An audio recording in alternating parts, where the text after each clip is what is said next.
Jay Shetty is a former monk and motivational speaker who's followed by over 20 million people worldwide. He went from being bullied as a child for being overweight and nerdy to living as a monk across India and Europe and becoming one of the internet's biggest celebrities. Need motivation? Watch a top 10 with Believe Nation. Top 10, I got a top 10. Got my motivation high for my top 10. Gotta learn from the wise women and men. All my life, like 9 for my top 10, top 10, 9. This one's for my top 10. Hey, it's Carmichael, and I make these videos because you are probably the most ambitious person that you know, but you also know that you're capable of more, and you get that push by surrounding yourself with the best. So today, let's learn from one of the best, Jay Shetty, and my take on his top 10 rules of success. Enjoy. Okay, let's kick it off with rule number 1. Get comfortable being you. I think the first thing is you've got to get comfortable being you. See, no one will ever be comfortable with you being you if you're not comfortable being you. And I think we first try and prove ourselves to other people. So my favorite, this is like, I talk about this all the time. It's probably one of my favorite pieces of insights. It's from a writer named Cooley in the 1900s. And he said, today I'm not what I think I am. I'm not what you think I am. I am what I think you think I am. So what he means by that is we are living in a perception of ourselves. If I think you guys think that I'm nice, then I feel nice. If I think that you think I'm weird, I feel weird. So we're constantly living through the perception of someone else. So my first thing is get away from that. Take that away. Figure out how you feel about yourself. So I would say happiness is how you feel about yourself when you're by yourself. Right? Like, how do you feel about yourself when you're by yourself, when no one else is around? Rule number 2, break the pattern. We've all heard the story, and I'm just sharing it again to give context. We've all heard the story of the 2 wolves or the 2 dogs, however you want to phrase it. And if you haven't, I'll tell it now. It's the story of how inside of us there are 2 dogs, 2 wolves, and they're fighting for supremacy.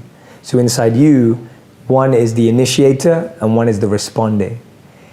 Your whole life, you've been feeding and listening to the initiator.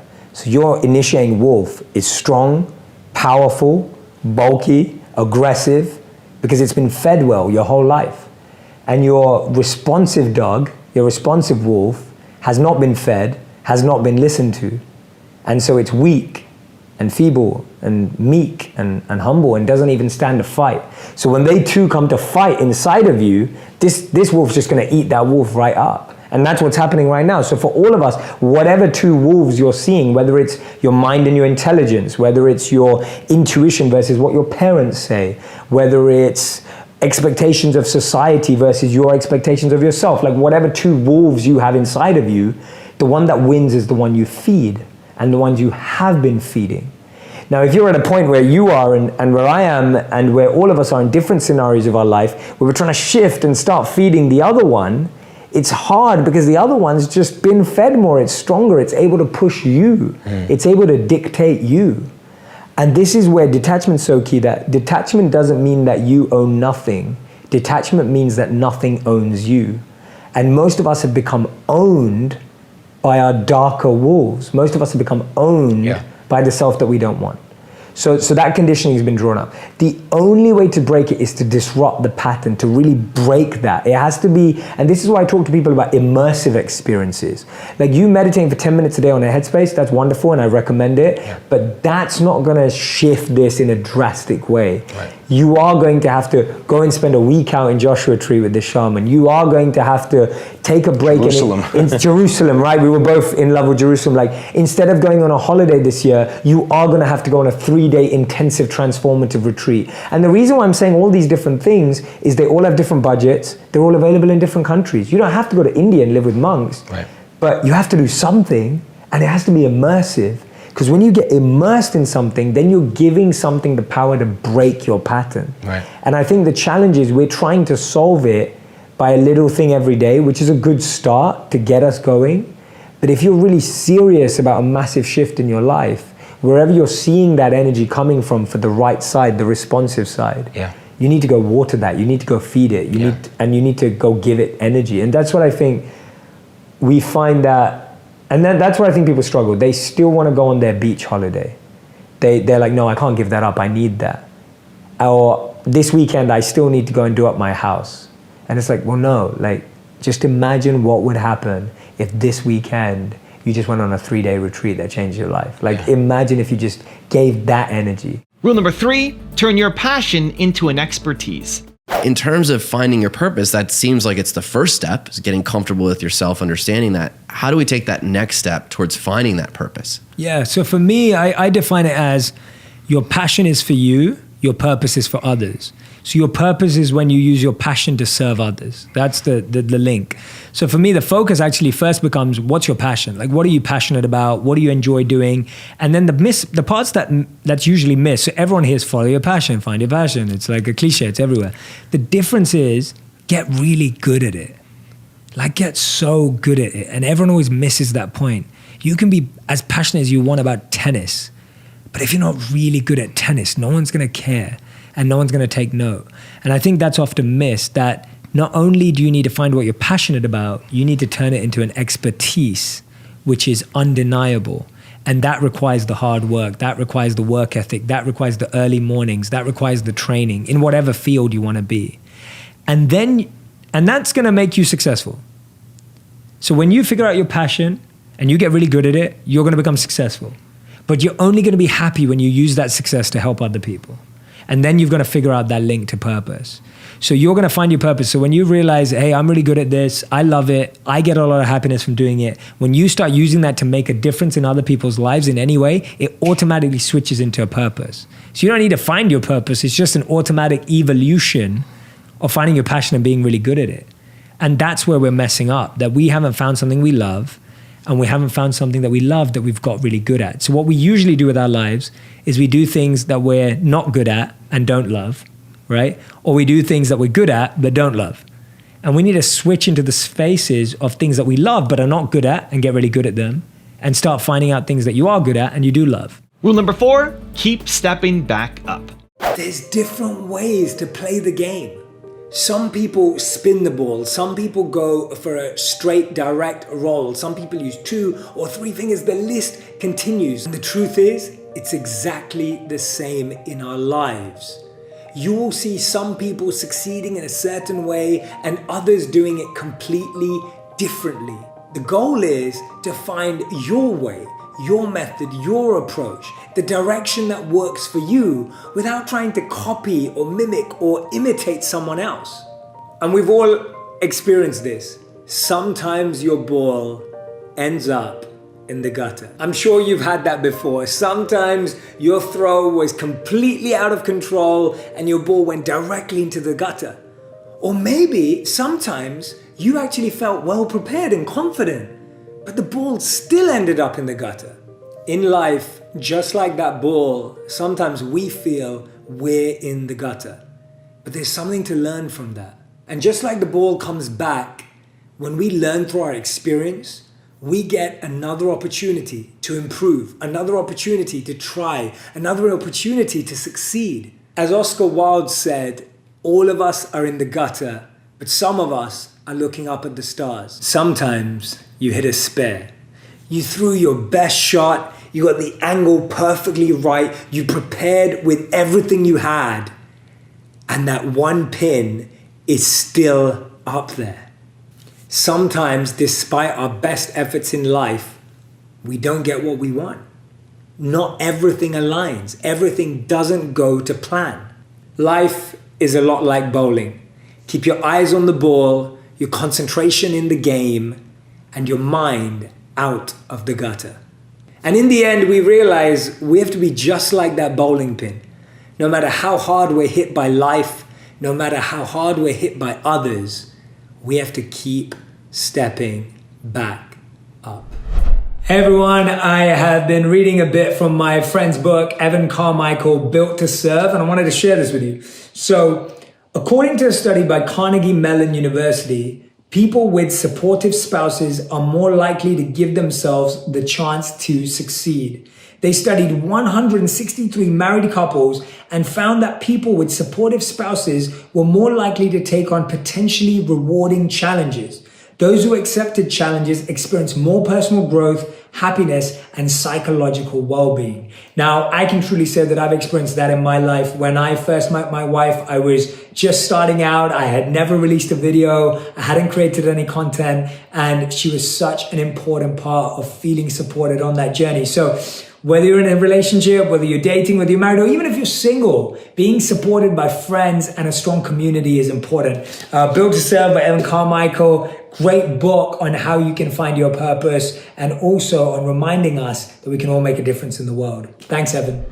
Rule number 5, build a relationship with your self-doubt. That has happened so many times when a video you think is going to hit and it doesn't. And then there's a video you're like, that's never going to hit, and it does. And that's where I've reconciled my self-doubt, is recognizing that I don't always know what's going to work. And that's a beautiful thing. And that I've been feeling this often, that I've got to where I want in life, just not in the way I imagined it.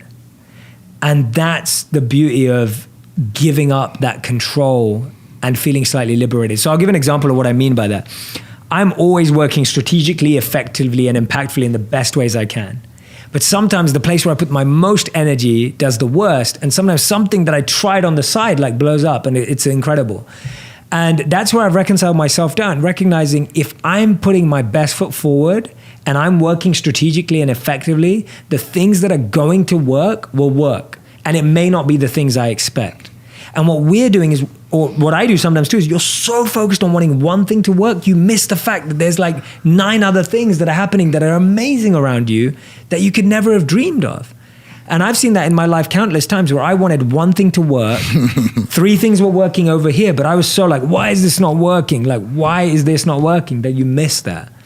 So self-doubt for me is something that I've tried to build a close relationship with. And I get it all the time. I still get it before a post, before a video, before anything. I mean, I was just I'm working on my book right now. I just launched a podcast. And before I launched the podcast, I had no idea how well it was going to do, how badly it was going to do, or anything. And there was a part of me that was like, are people going to listen to this? Like, are people going to care? Like, I ask myself all those questions still today. Number 1, I'm glad I asked myself those questions. It means I'm human. It means that I care. It means that it's important to me. I speak at so many conferences and everyone always asks me, do you still get nervous? I go, yes, I get nervous because I care. The day I stop feeling nervous, that means I don't care anymore. If I don't care anymore, that means I don't love what I do anymore. So for me, the first thing is I recognize that self-doubt just shows me that I care and that something's important to me.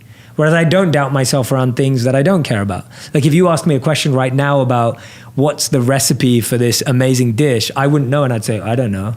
And I'd be okay with it because I don't care about cooking. I'm not a cook, right? But if it's something that you care about, you'll have self-doubt.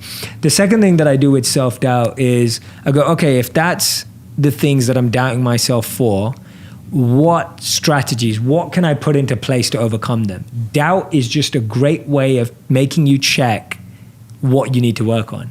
So if my doubt is, oh my God, not enough people are going to listen to this. So I'm like, okay, so how do we make it more listenable? How do we make the content better? How do we make the conversation better? If my doubt is, I don't feel like people are going to like this topic. Okay, what themes am I good at talking about? What is, it's a great checking system to improve what you have.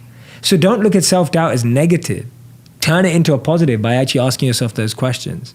Right? So build a relationship with self-doubt because it's never going to go away. Right. Don't avoid it. Don't avoid it. Definitely don't avoid it. It's never going to go away. So if it's never going to go away, build a happy, positive relationship with it. So my positive relationship with it is you're showing me what I need to focus on to feel less of that. And most of us feel self-doubt because we're not researching, we're not building knowledge, we're not building expertise. And I think that's the biggest thing for me is when I feel self-doubt, it's because I'll give a perfect example. When I was thinking about doing a podcast and you're doing interviews, you don't just become an interviewer. You have to watch interviews. You have to absorb good interviewers. You can't just be an interviewee. You have to watch good interviewees. And so for me, a lot of us start something and we feel self-doubt because we've never learned that skill or we've never observed that skill. So my focus is if I want to be a good interviewer, I need to watch good interviewers. If you want to be a good stage performer, watch good stage performers. If you want to be a good monk, watch good monks, right? You don't become something good without seeing it. So self-doubt comes because you haven't upskilled. And the great thing today is you can do an online course. You can upskill from here. You can upskill from there. You can just listen to this podcast and watch you guys who've done it for such a long period of time. Seeing someone who's done something consistently, that's the best way of getting good at something. And then your self-doubt will disappear. So self-doubt can only be cut by the sword of knowledge. It can only be cut by the sword of upskilling. So that's where it starts. Rule number 6, experience love through service. Love is a doing word. It's active, it's a verb. And if love is a verb, then service is the action. And that's why love and service have to be so intertwined, because I feel that today when we talk about love, the definition is so skewed. When people hear the word love, that's maybe what the problem is. That's what the problem is. That's why I prefer service to love, because service is the activation of love. When someone loves someone, they serve. That's how love works. And I think that's why when we talk about love, I agree, it's just because of phonetics, definitions, breaking it down, love has become so badly abused. Like the word love is so abused and misused in our lives. Hey, it really is, right? You say, I love you to people you don't love. People use it to manipulate people. We just throw love around. Right. And as much as it should be everywhere, it's also sacred. Love's also sacred, and that's why you were able to experience it, because it was experienced through a sacred mechanism. You were able to experience love. Yeah, and I've never felt it like that before, because it also was this sense of self-love as well. Yeah, and that's what you felt in Jerusalem too, right, when you went, and that's what I felt, and that's what I feel, that we experience love when it's through service and engagement in that atmosphere. We don't just experience it every single day. Rule number 7, become a real seeker. I personally also, having become I feel like I've become even more of a seeker since being involved. And that's opened me up to alternative ideas, alternative ways of thinking, learning from all different traditions wherever I can. And I think that's a really important part. I think the challenge with being a immature seeker, in my definition of it, is you find something, it sounds cool, and you go, that's it, there's nothing else. And then a real seeker goes, well, that is it, but how can everything else even enhance this and make this even greater for me, if this is where my faith is, or this is where my belief system is? So I'm someone who genuinely loves learning from people from all different walks of life and backgrounds, because I feel if I was presented with a deeper, more meaningful philosophy and life structure, I would adopt it. That's why, because I'm open to that. Rule number 8, go one step above. We were left on the streets for 30 days to fend for ourselves and to figure it out. Just, that's it. You've got your clothes that you're wearing. There's no money, no food, no shelter, no nothing. Figure it out. And day one, I'm like, okay, like, you know, maybe it's a joke. Like maybe they're gonna come back at night and be like, no, guys, it was, you know. So I'm trying to figure out what it is. This is training mode. And it's really interesting what your mind and body does. So the first thing your mind and body does when you have nothing is you have fear. The first thing you feel is fear. And that we can all relate to in life. The first thing you feel when you all of a sudden feel that your plan and you have nothing organized and you have no structure and shelter and all of this stuff that we now rely on, you have fear. Now the fact that you're there on your own and you don't have a phone and you can't just call someone up and you don't know the city that you're in, your next thing is survival. Right. Fear leads to survival mode. So you're trying to find food from everywhere, you're trying to hoard it, you're trying to get it from everywhere, you're trying to keep it, you're trying to figure out like, how can I get lots of this so that I can take care of myself? And you start just becoming crazy almost. And it's funny because those two experiences are so similar to what you see in society today. Yeah. Fear breeds survival mode, which breeds greed and hoarding and wanting to have. Lack of abundance. Lack of abundance, exactly. And so you do that in that scenario for like, remember this is a 30-day experiment, it's crazy. So you do that for like the first week. You do that for the first week where you're just trying to find anywhere, steal, look, etc. Not steal, trying not to steal, but like finding fruits off trees, whatever. You're just trying to do whatever you can, finding anywhere to sleep. And you're fending for yourself. It's all about you. The interesting thing that happens in week 2 is that you recognize that you really want to, when you make a difference in someone's life, they'll help you. So by week 2, you start recognizing, oh, if I help villages, if I help this old lady, if I help this old man, if I serve the people around me, then they'll give it to me anyway. And we saw people inviting us into their homes. We saw people giving us food. We saw people cooking for us just because we were helping people. Wow. And you start to see community. You start to see the value of collaboration. You start to see the value of energy exchange. You start to learn how your heart and soul leads to other people giving you their heart and soul. And you experience that. Now, the interesting thing is that goes on for about 2 weeks and you think you've kind of mastered it. Right. And then the biggest challenge comes when this is what you're meant to grow to. And this is where you go beyond feeling good about serving and getting an exchange. And this is not spoke about as prominent today because I think we live in a world where people aren't self-loved and self-fueled enough to even consider this. And so we talk a lot about self-love today, which I highly believe in. Right. We talk a lot about non-judgment of yourself today, which I highly believe in. But this principle is beautiful. We recognized by the final week that actually we were far stronger and capable than a lot of people on the planet, a lot of people in the village, that were disabled, that couldn't see, that had lost their eyesight, that couldn't speak, that couldn't walk, they had broken limbs. And so by the end of it, we realized that when we served others and gained, we could actually give to those people because they didn't have, because they weren't young men like we were, they weren't able men like we were, they weren't skilled like we were. And that so you can even go another level. You could go another level. It wasn't just that you could take care of yourself, you could go another level. But those 3 stages of transformation show us exactly the 3 stages we need. The first is getting over your greed and ego. The second one is recognizing that you have value, and when you serve others, there's a value exchange. And the third, when you're feeling full and overflowing, you can then overflow to others. And so for me, that 30 days has transformed my life ever since. Because I was able to experience all of the experiences we experience today, but in heightened mode. I didn't know where I was going to sleep or where I was going to eat. And when you experience it at that extreme, and you're able to work it out, now you have more perspective, you have more gratitude, you have more ability to navigate that emotion again. Yeah. And you recognize that it is an emotion. So for me, that was one of the most transformative things that I've ever done. Wow, that's powerful. Yeah, and it just really took me on an internal journey of overcoming fear, overcoming greed, and always recognizing that you can always go that one step above, and recognizing that you don't, as soon as you think you've figured it out, recognize that you haven't, and that there can be another level. And I think for all of us, that's a great reminder for me that when I think I have it figured out, that's the biggest reminder of there's still another level you've got to go. I love that. Rule number 9, give without expectations. I think on a personal level, I value deep thought because I loved rap music. So I used to listen to a lot of rap music growing up. And so people like Tupac, Eminem, Nas, etc., their lyrical abilities and their lyrical expression was a huge part of me growing up. And I used to spend a lot of time writing lyrics myself and playing with words. And I always enjoyed expressing things through poetry or spoken word. And when I read these books, a lot of them felt like poetry and spoken word. There were a lot of, not just rhyme, but there was a lot of creative expression there. So I almost was very interested or intrigued because of the way the philosophy was being communicated. But I wouldn't say I was looking for it or seeking or any of that sort. I was just like, oh, this is impressive. This is interesting thought. Maybe I can apply it in my music, or maybe I can use it here. It was less about the search for knowledge or wisdom. It was more about, oh, this could be cool to talk about here, or this would be interesting to extract from.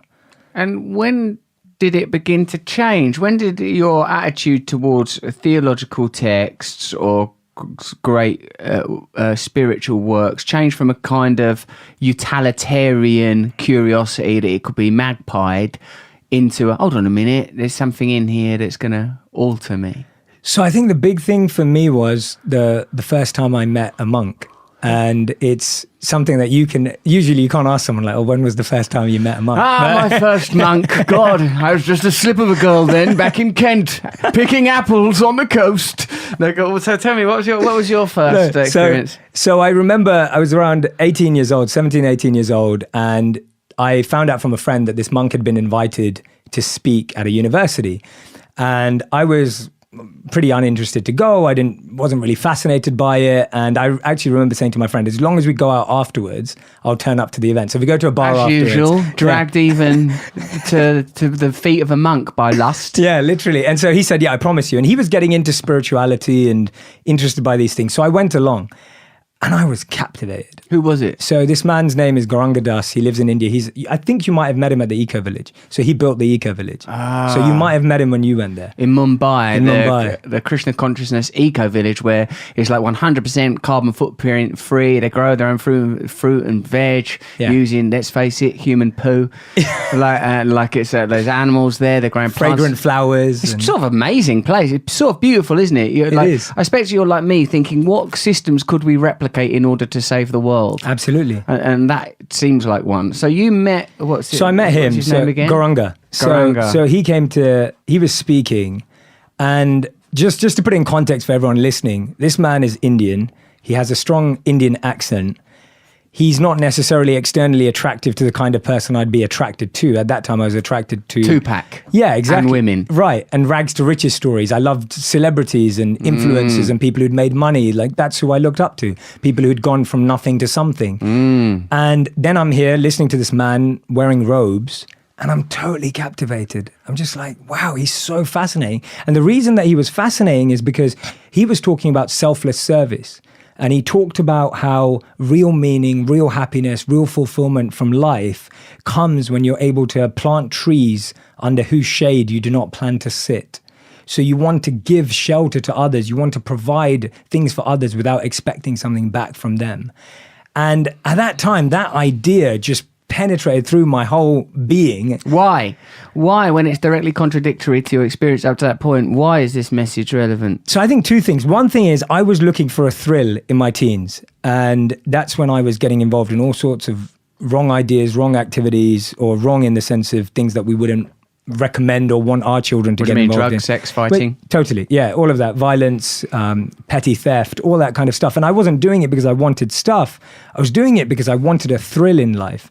And when I saw him and saw the way he was living, he had made that process thrilling. Like, he looked happy. He looked more happy, more content, more fulfilled than anyone I'd ever seen. On top of that, he was extremely charismatic.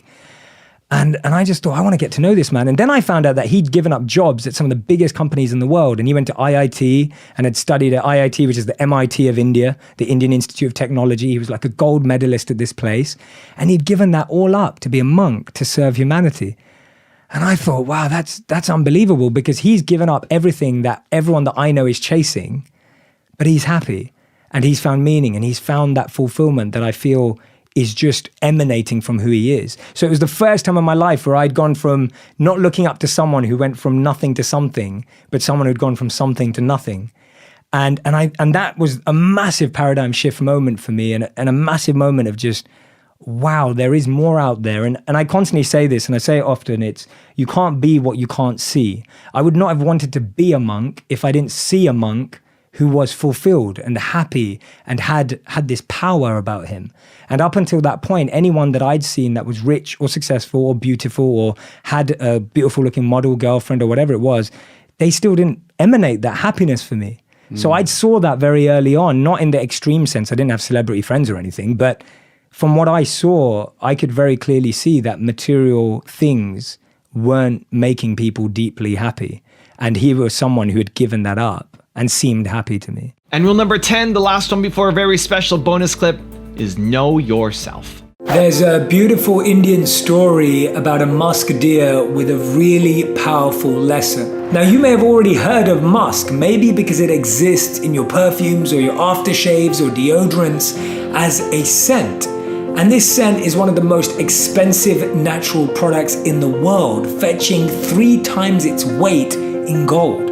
Now, when this deer comes across this aroma, this scent, it becomes completely captivated. It searches through the forest day and night for the source of this scent. Completely intoxicated by this incredible fragrance, the deer searches in every corner, in every place to find where it's coming from. The deer completely exhausts itself looking for the source, with the bitter irony and not recognizing that the fragrance comes from inside its own body. The fragrance musk is produced in a gland in the deer's body. The deer spends its whole life searching for outside what was always hidden inside.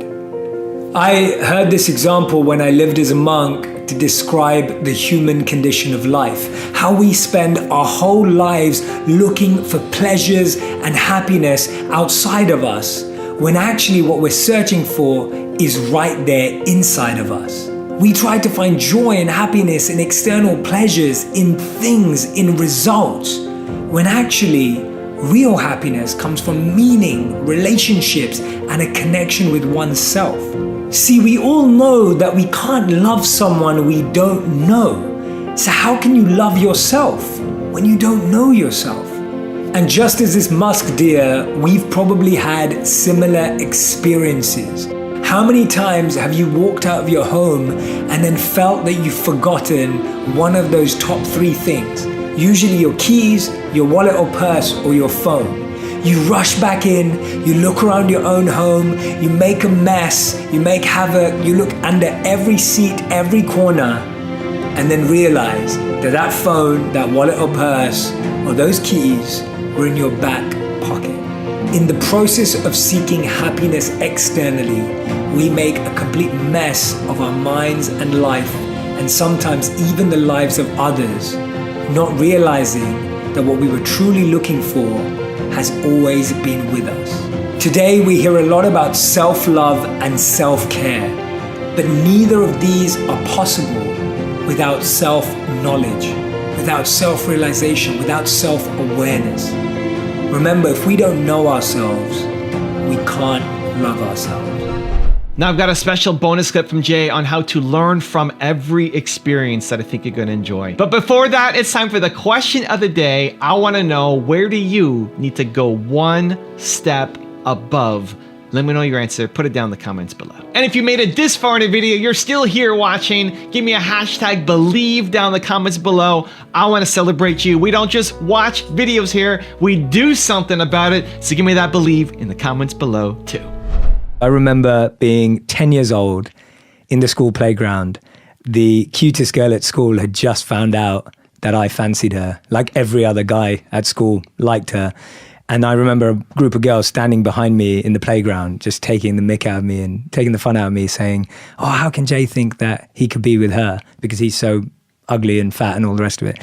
And I look back at that and I'm so happy it happened, because I think it's let me be more compassionate, let me be more empathetic, it's let me not be egotistical, it's humbled me and made me more grateful and realize how much hard work it is being any way that we are. And so more accepting of reality. So I'm not upset about it at all. It's something that I think helped me.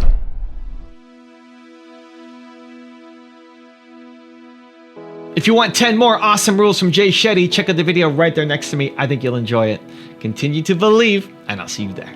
We're being built for a job, or we're being built to be in a box. Right. We're being built so that we fit into society. And I find it funny.